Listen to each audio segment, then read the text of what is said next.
salaamaaleykum. maaleykum salaam. na nga def. maa ngi fi rek. yaa ngi si jàmm.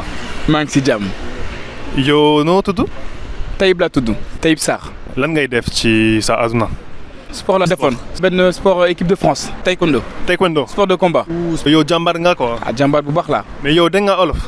ah dégg naa olof tuuti rek. tuuti rek lu tax tuuti rek. juddoon naa Dakar quand j'étais jeune. après ñëw naa fii nag quand j'avais nag 10 ans. donc fàtte naa tuuti nag wolof bi. fàtte nga olof tuuti rek quoi. tuuti rek waaye. France neex na. ah France neex na. Sénégal neex na. Sénégal neex na trop même. Sénégal ak France fan moo la si dakal. ñaar yëpp neex na ma.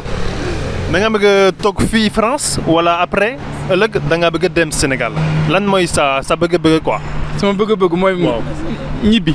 ñëwaat Dakar Sénégal. da nga bëgg a ñëwaat Sénégal. foofu gën a neex nag.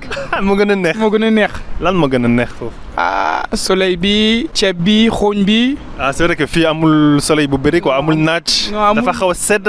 day sedd noonu day sedd day yàlla pluie neexul de temps en temps nag mais Sénégal moo gën a neex. waaw ak boo demee Sénégal lan mooy sa projet quoi am nga projet foofu.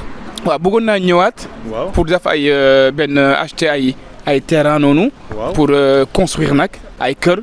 pour que Sénégal nag jóg.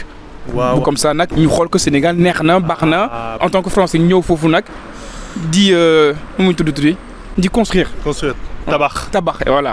loolu laa bëggoon def noonu ñëwaat tabax noonu. en tout cas j'espère que sa projet yi dina nga tekki quoi di nga réussir ci Sénégal. amiin. maa ngi lay ko ñaanal quoi. amiin bu baax a baax. ok jërëjëf merci.